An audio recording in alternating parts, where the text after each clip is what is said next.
نے براہ راست ان لوگوں سے بھی سنی کہ جو اس طرح کی باتیں نہیں مانتے ہیں. میں نے ان لوگوں سے بھی سنی, انٹرنیشنل اسلامی یونیورسٹی صاحبان نے. تو انہوں نے یہ واقعہ بڑا مشہور ہے آپ کے کہ جب آپ کا وصال ہونے لگا تو شیطان آپ کے پاس آیا.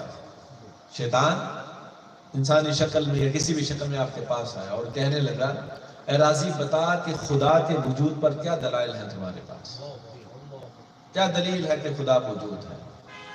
آپ نے ایک دلیل دی, شیطان نے رد کر دیا, جواب دے دیا, رد کر دیا.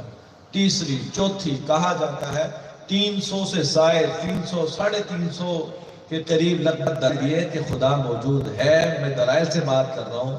اس نے سب کا جواب دے دیا کہ یہ دلائل آپ کے ناقص ہیں, ان سب کا میرے پاس جواب ہے.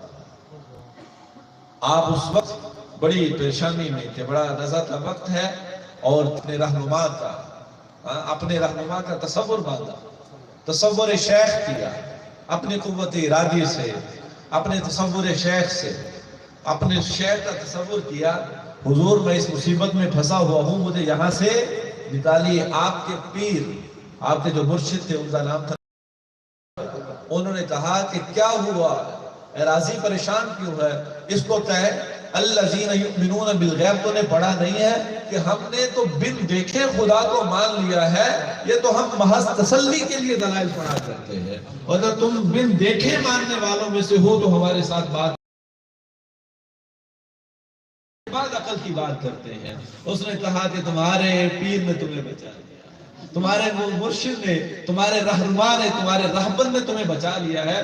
رہی بات عقلی دلائل کی, تو عقلی دلائل کے اندر میں تمہیں کبھی بھی جیتنے نہ دے گا. تو عقل معیار نہ رہے, کیونکہ عقل معیار تب ہوتی کہ یہ بنانے والے سے یا تو پہلے ہوتی یا اس نے بنانے والے کو معاذ اللہ بنایا ہوتا.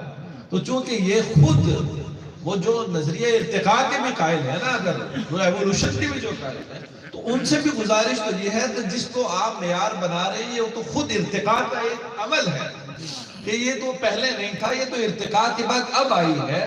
تو اب اگر ارتقاء کی آپ مرتبے اگر جاری, ارتقاء کا مطلب تو یہ کہ ابھی مکمل نہیں ہوا, ابھی تو کام جاری ہے. تو پھر یہاں پر تو اس کے دلائل کے کام مکمل ہوئے, تو کام تو بھی جاری ہے. آج اس کا نظریہ یہ ہے کہ کچھ اور ہو جائے.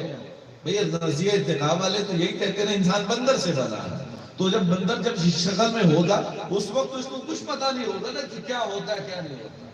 آج یہ ارتقاء کے ساتھ اس نظریے پہ پہنچا, تو ان کا یہ بھی تو نظریہ ہے نا کہ بھئی ارتقاء تو ابھی بھی چل رہا ہے, ایوولوشن تو ابھی بھی چل رہا ہے, سلولی ہی چلتا ہے. تو ہزاروں لاکھوں سالوں کے بعد یہ جو آج عقل کے دلائل ہیں یہ بھی تو پھر ختم ہو سکتے ہیں. کل کو کچھ اور ہو جائے تو پھر معیار تو پھر نہ رہا, معیار تو نہ رہا. تو آج کی جو دلائل ہیں یہ تو نامکمل ہو جائیں گے, سب کچھ ہی بسم ہو جائے گا کہ ارتقاء تو ابھی چل رہا ہے, جب مکمل ہو جائے تب دیکھی رہے گی. تو عقل معیار نہ رہا, عقل معیار نہ رہا. اصل معیار کیا ہوا؟ محبت, عشق, من دیکھے, من دیکھے. اب اس کو قرآن و سنت سے موازنہ کریں. قرآن کریم کے اندر اللہ تبارک و تعالیٰ جو ایمان کی جو دلائل دیے, جب ایمان والوں سے بات کی, یعنی 3 طرح سے خطاب اللہ تبارک و تعالیٰ فرماتا ہے. یا تو یا ایھا الناس کہہ کے خطاب کرتا ہے, یا ایھا الکافرون کہہ کے, یا ایھا الذین آمنوا کہہ کے. 3 ہی طرح کے لوگ ہو سکتے ہیں. یا تو یا ایھا الناس, سب پوری دنیا سے خطاب ہے. تو اس وقت اللہ تبارک و تعالیٰ وہی مضامین باندھتا ہے کہ جو سب لوگوں کے لیے ہوتے ہیں. یا ایھا الناس اعبدوا ربکم الذی خلقکم والذین من قبلکم لعلکم تتقون.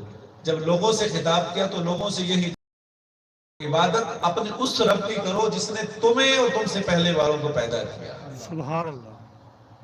کیونکہ لوگوں کے اندر ایمان والے بھی آئیں گے, کافر بھی آئیں گے, ہر طرح کے لوگ آئیں گے.